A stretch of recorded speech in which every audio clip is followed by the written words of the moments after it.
Hello and welcome to the Art of Abundance podcast. I'm your host, Leisa Peterson, and I'm so very happy you're joining us today. I am interviewing Dr. Renee Mudrey. Welcome, Renee. Hello, how are you? I am so well, and I'm so excited about this conversation. I want to share a little more about you to everyone. Dr. Renee is an educational psychologist, associate professor of educational psychology, and owner of Transcendent Heart Life Coaching.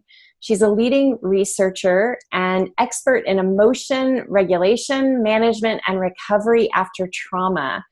She's published articles in the area of emotion regulation and emotional development of children and adults. And I'm sure we're going to be talking more about this, but it's really cool to have you here. I was on your radio show not that long ago, and I hope we get to talk a little bit about that. But I'd love it if you could tell us, a little more about you, help us to get to know who you are, and some of the things that really excite you about life. Oh, absolutely. And yes, thank you so much for having me on your show. And I was so blessed to have you on my show as well. It's still, I will say this now, it's still one of the most downloaded shows that we've done yet. So thank you so much. Yeah. And I know that you and I met through a very beautiful mutual friend. And, I am so inspired by your podcast because it absolutely speaks to my own awakening that happened several years ago, probably about 5 or 6 years ago now. I started in the awakening and I wasn't sure what was sort of happening to me spiritually. And I know that I felt different and the world just started feeling different. And I started to have all of these experiences, some good, some really unstable, that I didn't quite understand what was happening to me. And being a researcher in the field of emotions, it became really important for me to gain a handle of what was going on. And the scientific aspects that I have been trained in as an academic weren't really working for me as well as they used to. And I knew I had to reach into something a little bit deeper and spiritually. And so I began my quest of really trying to find my own divine space and what that sort of meant and who I was and why I was struggling, and came to this really great sense of clarity in the last 2 years of my purpose, my passion, embracing all that I used to fear and starting to really use that to go out and help people who have experienced trauma such as myself. I know you and I have chatted a lot. We've been through a lot, as most people have. Everybody has their story. Everybody has their experiences. And I began to realize that we were so all connected. And that drew me into wanting to take my work to the masses. I still am an academic. I still go to conferences and publish and love it so. But I felt like I needed to do more and reach more, and started my own business a couple years ago.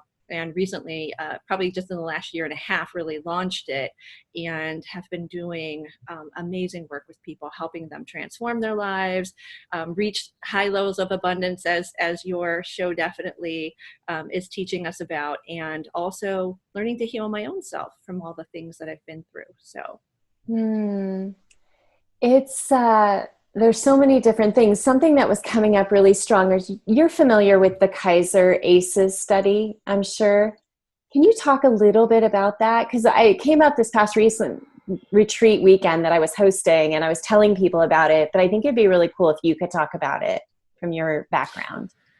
Well, I was going to say, I'm not familiar with, I don't engage in that particular type of study, but okay. I was going to say, are you talking just about in connection? It was like 17,000 people that they surveyed over a very long period of time, if I'm not mistaken, maybe 10 years, 20 years. And ultimately what they determined was that the number of what they call ACEs, which were traumatic events that occurred to a human being in their lifetime, was directly connected to all of these health issues, to addictions, to all this stuff. Like, it was completely in line. The more ACEs that people would check that they had been exposed to, the more likely they were to suffer from addiction or have cancer, or it was just uncanny. Oh, And absolutely. Yeah. And with Oprah coming out recently too, with her big 60 Minutes feature, it's all directly in alignment and connection to what we know about childhood trauma, right? And so as we dig back, and I've been doing a lot of the inner child work as well, and those kinds of things, the big part that stood out in that to me was that connection to what she was talking about, that so many of us who experience these feelings,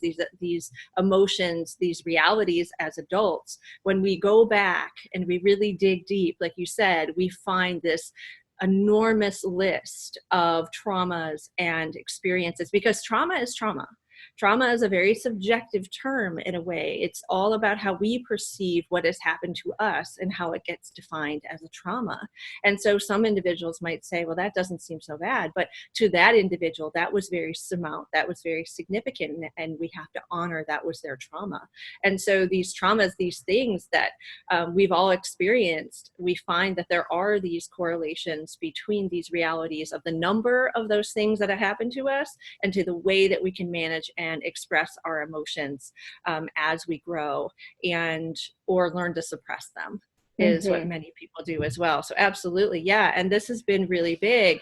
And my recent work in coming out has really been about narcissistic abuse and helping individuals through that particular trauma, because I had experienced that myself several years ago. And not with my children's father, but with another relationship down the path. And I did not recognize the impact it was still having on me from a trauma perspective. I had experienced a house fire going on almost 5 years ago, and experienced significant PTSD from that. And it was sort of like a trigger of waking up some of those things from my childhood, my father's death, my own battle through skin cancer, melanoma, things like that, everything just kept coming up. So like you said, with the ACEs, it really is about that idea of all these things that have happened to us.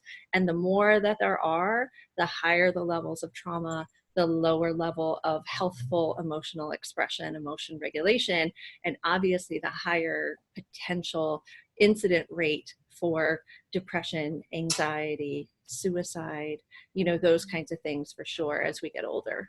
yeah, and I would say, at least in the work that I do, particularly because I have chosen to take it to such a deep level in the way that I work with people, but in obviously reflective of my own experiences, is people do come to me having had a lot of trauma, and it's not playing out necessarily in their health or even in their relationships as much as it is the money. And so they're coming to me because they're like, I need help with this.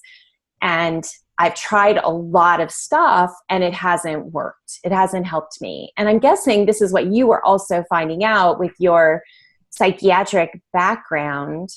You found that there were some things that you had learned that weren't helping you, is what I hear. Oh, yeah, absolutely. I remember having the earliest panic attack. I was 3, and I always asked my mom if this story was true, because I never heard it from anybody.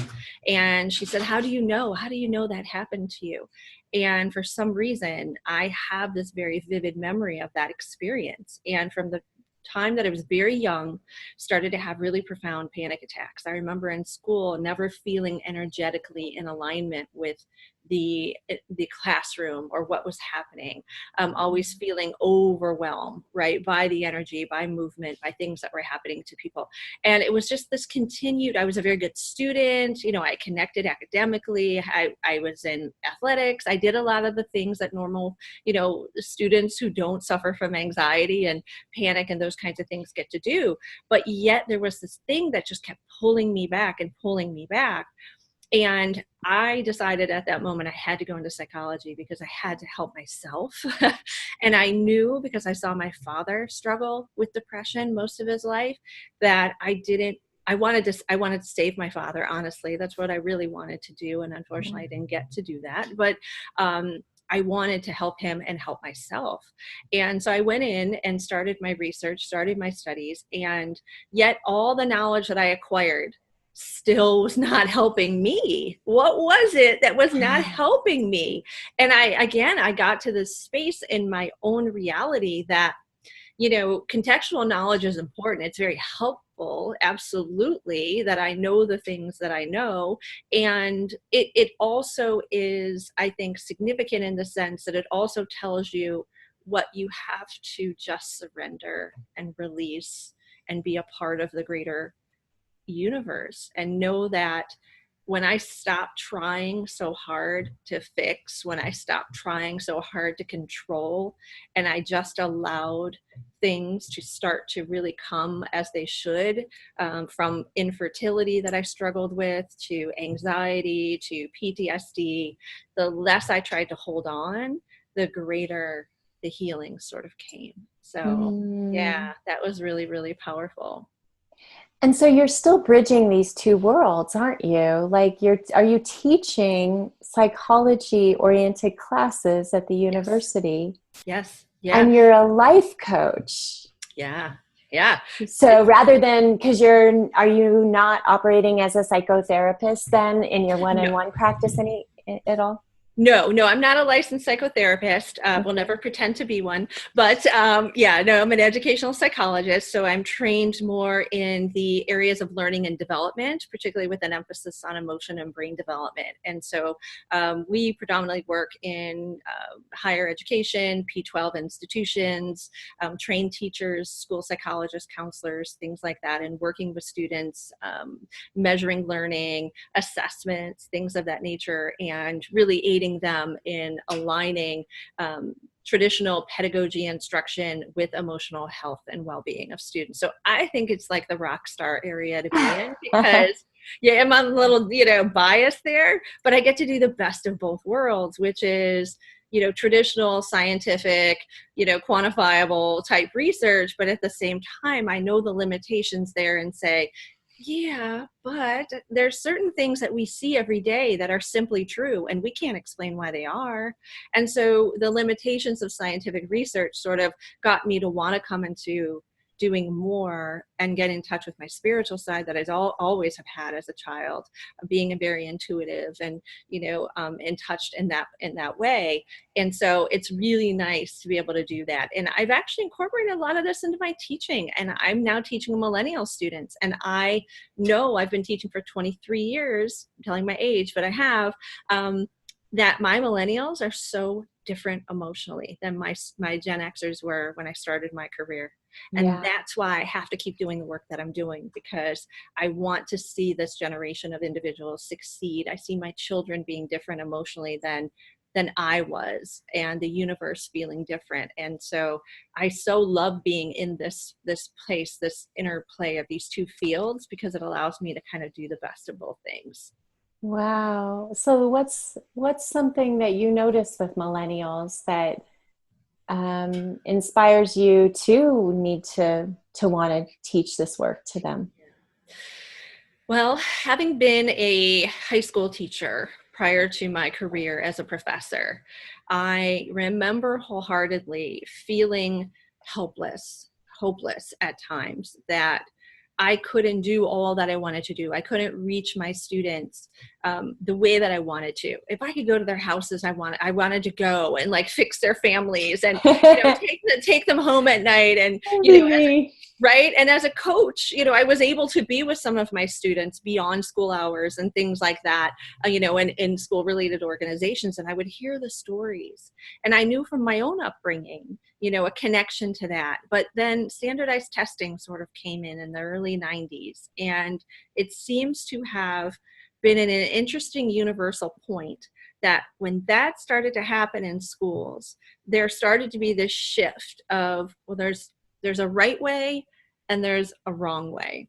Yet we birthed these really beautiful children from the 90s currently. Not that all of us who aren't born before this are spiritual and enlightened, but there is something to be said, which I can't explain, but I just know it to be true, that these individuals are far more sensitive, in tuned energetically, and they have been made to believe that these aspects about them are not appropriate. These aspects about them will they'll suffer from them. You better learn how to be tough and gritty because you'll be out in the real world. You can't dream like that. Find a regular job. All of these things I've heard said to my students, and yet the universe is giving them everything that they ever could have asked for right now. The amount of information, the potential of being whatever you want to be, think however you want to think is here now. And yet they're made to feel like that isn't okay. And so is it them? I don't think so. I think it's the fact that those on the older paths who aren't as energetically sensitive can't be in alignment with that. They feel the resistance to that, right? And that hurts my heart greatly. And so my students know I get them. When they're not in class or they're lying to me in a text message or an email about why they're not in class, I know exactly what's going on. They're overwhelmed, they're anxious, they're just trying to do everything that they possibly can. They're balancing a multitude of different things in their lives, and they need us to understand that they are amazing individuals, that they are just far more anxious because of a lot of things that existed in schools over the last 20 years that have gotten far more strenuous, far more strainful, less creativity, less being able to think in your own path. There's great schools doing great things, absolutely. But for the most part, from an emotional intelligence perspective, we're not allowing them to grow to the space that their own spirits want to grow. It's like we almost kind of harbor that a little bit, right? We hinder that. And so they feel anxiety from that. They feel compressed from that. And then they get to college where we professors say, what do you think? So just choose your own topic for your research paper. What do you want to do in your student organization? And they can't think. It becomes very overwhelming for them. They need us to kind of help them find their way emotionally, and then they open up, and then they see what their potential is. So I know there was a little longer answer than you needed, but you can tell I'm passionate about this. I love millennials. I do. I love millennials. They are the workforce now. They will be the workforce for the next 30, 40 years. And we have to get in tuned as entrepreneurs, as leaders, with their needs, because they want to be validated, they want to be accepted, and they are so damn smart, creative, and brilliant. If we would just learn to really embrace that and not always hunker them down because they're feeling bad about not being perfect or things like that, and really embrace that. Yeah, all those stereotypes that they get associated with them. Yeah. So how did the radio show come about? Oh my gosh, it's so interesting because my own life coach, he was my entrepreneurial coach for a couple of years, had his show and invited me to come on when I was getting ready to launch my business. And I started to come on to the show and really loved it. And his predecessor after that, a woman who also started her own radio show, invited me to come on there. And I listened to the file after the show and I heard my voice. And it was different than what I had ever heard before. It was almost like I was listening to somebody else talk. And I was like, who is that? That's me. And I used to be made fun of. I was bullied really badly as a young kid. People used to make fun of my voice. People used to make fun of my looks. I was too bony. I would look like a bird. I sounded squawky, so it was one of those things that for me to be vulnerable in things that were made fun of at some time in life, because I used to do radio announcements in my high school and I loved it, but I was made fun of. So I kind of just walked away from that. And, I used to try to sing in choir and was told that was not going to be my job. So I kind of quieted my voice, right? I let it go away. And then that day when I was on the show and I heard something different, I don't know, something just woke up in me and said, this is part of your path. This is part of your dharma. Like you found your way back. And I love it. I love it every single week, being able to take a message to people and interact with them live, right? With questions as you were able to experience is just absolutely amazing. So it came through very unsuspecting ways and methods, and it's just hung around now for a while. So I love it. There were all these people who come on a regular basis and call in and participate and ask questions, and you knew them did you just know them because they've been calling into the show? Have you actually met them in person? Some, yeah, absolutely. I actually have a private Facebook group. It's called The Journey Within, and it is about 700 some members right now. Currently, it's a free Facebook group, and many of them are members of that group. And as I started the show, they would start calling in and, start sharing their story, and then starting to become regulars. Some became clients, and others were clients first, and then would come onto the radio show. And then one I have is my childhood friend. She's my regular who is there every single week. She and I have been best friends since I was 8 years old. And yeah, yeah, we're not letting each other go. So she's always there as my sort of cheerleader and everything like that. But she's going through her own traumas and things like that now. And it's interesting that I find myself in a space to be able to give back to her at this point in our lives, where she was the one who always protected me from the bullies when we were younger. And now I get to help her from the emotional bullies and help her work through some of those things. So, wow. Yeah. And what's been the biggest win doing the radio show? Wow. I would say, I might sound really selfish, but it's my own healing, because when I'm done with a show, there is this release of oxytocin, this amazing feeling that you can't quite get, right, from anything else other than when you're truly in your purpose and your dharma. And every time, no matter how hard the topic is that we've talked about body dysmorphic disorder, we've talked about suicide, we've talked about some really low areas that people are really struggling, but yet people walk away and send text messages and emails saying how much their lives are being transformed, and they loved hearing other people, who are going through what they're going, but got hope and inspiration. Like, you can't buy that. You just can't. And so I think that's the most amazing thing for me, is just knowing that people are transforming their lives, even if it's on the most infinitesimal sort of aspect, really, really small level. I know that we're doing something really, really good. So. Yeah, that is amazing. And how long have you been doing it? It has only been, I was going to say, we launched our very first show in October of last year. So it's not even a year. So Yeah. It, people often will ask me, about podcasts and, should I do it or what have you. A radio show, are you paying for the airtime? Is that what happens? Like, you get on a syndicated radio show, or is it all just, it's live and then it moves to just like a podcast? Yeah, what I'm doing right now is just a live show that moves into a blog podcast.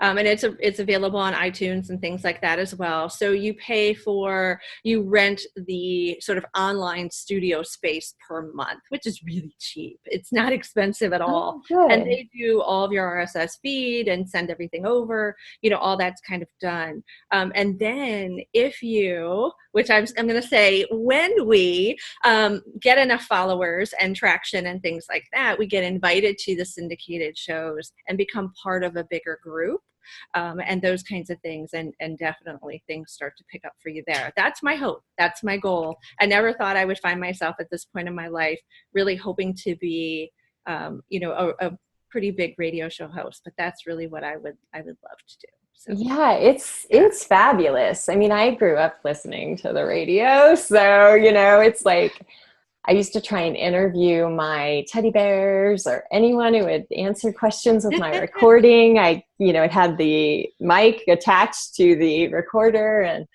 and it's funny how things play out later in life. Like, I didn't know I was going to do this when I started out my business, and now it's been a couple years. And I just like you, it's like the amount of learning. It's like the 200 episodes, right? This is like 198, and I think all that free coaching, right? And people are getting to benefit from it. It's not just me and that person, but it's everyone who's participating in it. And, you just, I think it's a really cool medium that we have available, whether it's podcasts or radio or YouTube channels or all of the above. It's a really cool opportunity for us to connect with each other and see what commonalities we have and how we can be of service. Yeah, and I also have a YouTube channel, and I just recently reached 2,000 subscribers, so I'm feeling really good. Yay! I just launched in December. I had 3, and 2 of those were my kids. And so, when I thought about this fact that I'm going to go out, I'm going to make these videos, who's going to listen to me? Really? Yeah, the people who know me are inspired by me, but will people who don't know me really, really care? And when I saw my latest video, go over 1,000 views in a couple of days, which isn't big to some of these big people out there, right? But to me, this is huge. This is huge.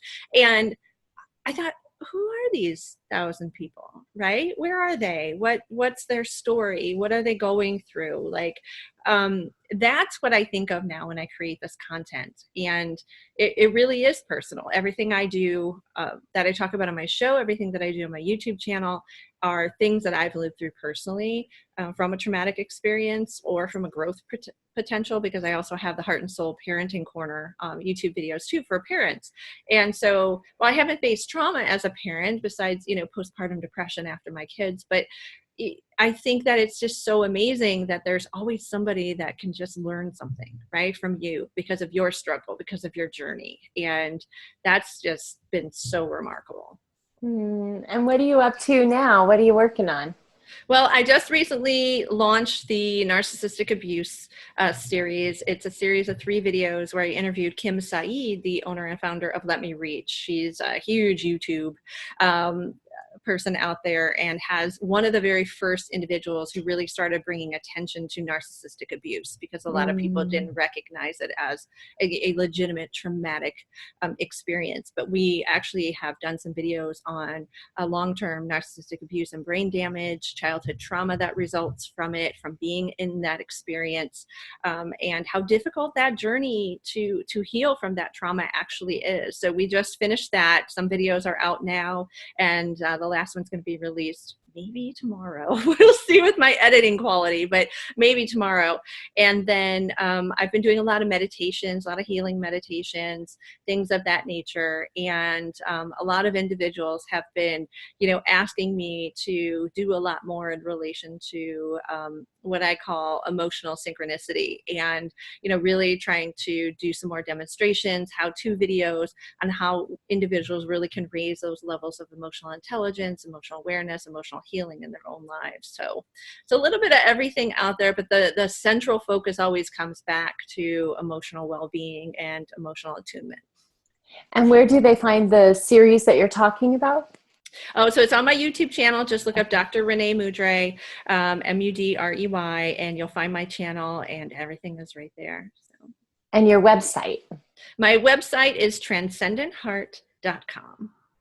Oh, that's awesome. And people can reach out to you. Do you do one-on-one work then too? I do. Absolutely. I still do one-on-one coaching. I also, like I said, have my private Facebook group in which I do live sessions every Sunday, coaching sessions, demonstrations, as well as some educational talks, things of that nature. And I'm going to be doing a live event coming up in June in Cleveland, Ohio, where we're going to be talking about the power of narrative. I'm very, very big into narrative psychology, where we get to rewrite our stories through our own emotional lens and learn to recreate our own futures the way that we want to, and letting go of those oppressive things that sort of have bound us for decades of our lives. So. That sounds wonderful. I'm so glad that we got to spend this time together and share you with my audience. It's such a pleasure. Oh, thank you. It's been a blessing for me. Thank you for having me on. And we have to have you again on our show. So definitely I'll be in touch, and hopefully you can come out again for our audience, because they loved you. Absolutely loved you. Oh, that's so great. It was so fun. We talked about chakras and money, and it's what I'm writing this book about, but it was so much fun to be inside of working with the people that were calling in and asking these really awesome questions. How can they find the radio station then? Yes, if you just go to blogtalkradio.com/Inner Revolution, it'll take you right to our show, and all the previous shows are recorded and available there. And you can also, once you are there, you can go ahead and actually download everything to iTunes, and then it'll notify you when we update with a new show. So everything is great. Yeah, and I love when you were on the show, it was amazing. Individuals still are talking about, wow, she's good. She's so in tune with where I was, and how you were just able through, what they fear about money to be able to go ahead and talk about these blocks and what they needed to do in relation to that work. And people were they're still buzzing. So we have to have you back. And yeah, and we'll link on that book. Yeah. Maybe we'll link to this in the notes for the podcast on the Wealth Clinic site. We'll give them an ability to get to that particular episode easily, because then they can hear us both ways. Yeah, absolutely. Thank you so much, Dr. Renee. I'm so grateful that you came today. Thank you.